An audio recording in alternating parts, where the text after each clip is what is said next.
దేవునికి స్తోత్రం, హల్లెలూయా. రోజుకి ఎన్ని జాములు ఉంటాయి? ఎన్ని జాములు?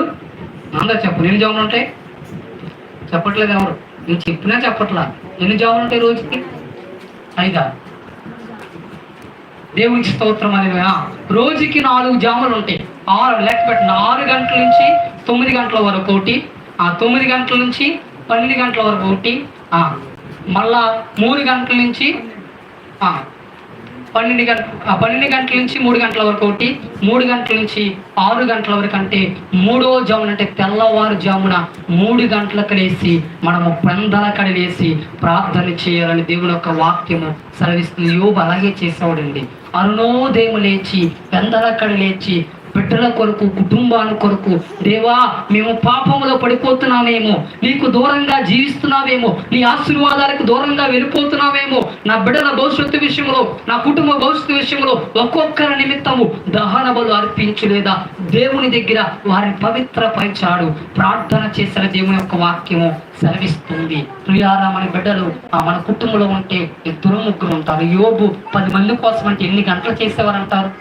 ఎన్ని నిమిషాలు ప్రభు దగ్గర అర్పించే అంటవారు, ఎన్ని నిమిషాలు బలి అర్పించి ప్రభు దగ్గర అంగలార్చేవారు అంటారు. 2 బిడ్డల కొరకే మనం ప్రార్థన చేయకపోతున్నామే.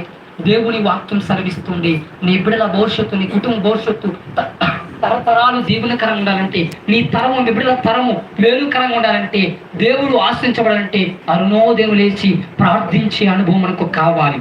ప్రార్థన పరిస్థితులు మారుస్తుంది, ప్రార్థన స్థితిగతులు మారుస్తుంది, ప్రార్థన పడిపోయిన వారు లేవనెస్తుంది, ప్రార్థన నీ దీన స్థితిని సంపన్న స్థితిగా మారుస్తుంది. ప్రార్థన ఏ విషయంలో కురింగిపోయావో, ఏ విషయంలో వెనకంజి పడిపోయావో, ఏ విషయంలో నా కుటుంబంలో గడవట్లేదు, ఏ విషయంలో నా కుటుంబంలో ఇబ్బందులు పడిపోయావో, బిడ్డల విషయంలో కావచ్చు, భర్త నిమిత్తుల విషయంలో కావచ్చు, ఏ విషయంలోనే కావచ్చు, ప్రార్థన ఒకటే. అది అరుణోదయం లేచే ప్రార్థన అద్భుతము చేస్తుంది.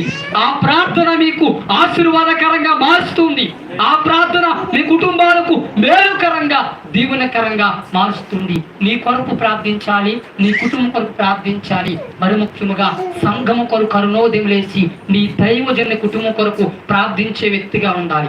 దైవజన్ని కుటుంబాల కొరకు అరుణోదయం లేచి ఏ కుటుంబం అయితే ప్రార్థిస్తాడో ఆ కుటుంబానికి క్షేమం కలుగుతాది, ఆ కుటుంబం దీవించబడతాది.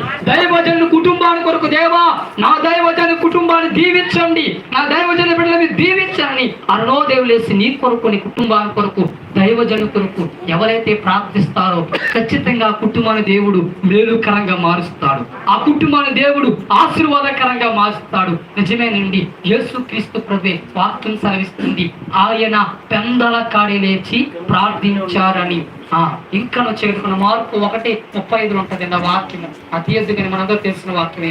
1:35 ఉంటుంది. ఆయన ఇంకనో చీకటి ఉండగానే ప్రార్థన చేశాడు. నిజమేనండి, మనము కూడా ప్రార్థించే వ్యక్తులుగా ఉండాలి, మనం మొరపెట్టే వ్యక్తులుగా ఉండాలి, మనం విజ్ఞాపన చేసే వ్యక్తులుగా ఉండాలి. ఏ విషయంలో ప్రార్థిస్తానో, మనకి ఏది కావాలో దేవుడి దగ్గర తెచ్చిపెట్టేస్తారు. ఏది కావాలో దేవుడు మనకి ఒక దీవెనకరంగా మార్చేస్తారు. ఏది కొరతో, ఏది పొదువో దేవుడే మనకి దీవెనకరంగా మార్చగల దేవుడు. నీ కుటుంబ పోషణ కావచ్చు, కుటుంబ పరిస్థితులు కావచ్చు, ఏదైనా ఒక ఆశీర్వాదకరంగా ఉండాలంటే, మీరు దీవించబడాలంటే దేవుని వాక్యం సెలవిస్తుంది. మనందరము అరుణోదయం లేచి ప్రార్థించే వ్యక్తులుగా ఉండాలి. ఒక్కొక్కరు నిమిత్తం, బిడ్డల నిమిత్తం, భార్య కొరకు, భార్య భర్త కొరకు, భర్త భార్య కొరకు, బిడ్డల కొరకు అందరూ ఎవరైతే ప్రార్థిస్తారో ఖచ్చితంగా వారిని దేవుడు దీవిస్తాడని, దేవుడు వారిని ఆస్వాదిస్తాడని దేవుని యొక్క వాక్యము సెలవిస్తుంది. దావీదు దినముకు 7 మారులు ప్రార్థించాడని కీర్తన గ్రంథంలో దేవుని యొక్క వాక్యం 119వ కీర్తన 164 మాట ఉంటుంది. మీకు చదువుకుంటే 7 మారులు దేవునికి ప్రార్థించేవాడు. 7 మారులు దేవుడి దగ్గర వచ్చాడు. దావీదు ఎలా ప్రార్థించో తెలుసా? సాష్టాంగపడి 2 చేతులు ఇలా చాపి 2 కాళ్ళు అలాగా బోర్లపడి బలిపీఠం వైపు తిరిగి అలా పడుకొని 2 చేతులు చాపి సాష్టాంగపడి దేవునికి ప్రార్థించేవాడండి. దావీదు ప్రార్థనే తన కుటుంబాన్ని కాపాడింది. దావీదు ప్రార్థనే తన కుటుంబాన్ని ఆశ్రయించింది.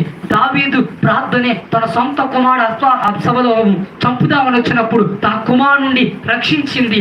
దావీదు ప్రార్థనే. రాత్రి నా ప్రభు చెప్తున్నాడు, నీ కుటుంబంలో ఎవరైనా దాడి చేయాలనుకున్నా, నీ కుటుంబంలో ఎవరైనా పొంచి ఉన్నా, నీ కుటుంబంలో కొన్ని వారి ద్వారా నువ్వు నలిగిపోతున్నా, ఇబ్బందులు ఉన్నా, సొంత బంధువుల ద్వారా, సొంత స్నేహితుల ద్వారా నువ్వు నలిగిపోతున్నప్పుడు వారి ద్వారా నీకు విజయం కావాలంటే ఉదయకాల ప్రార్థన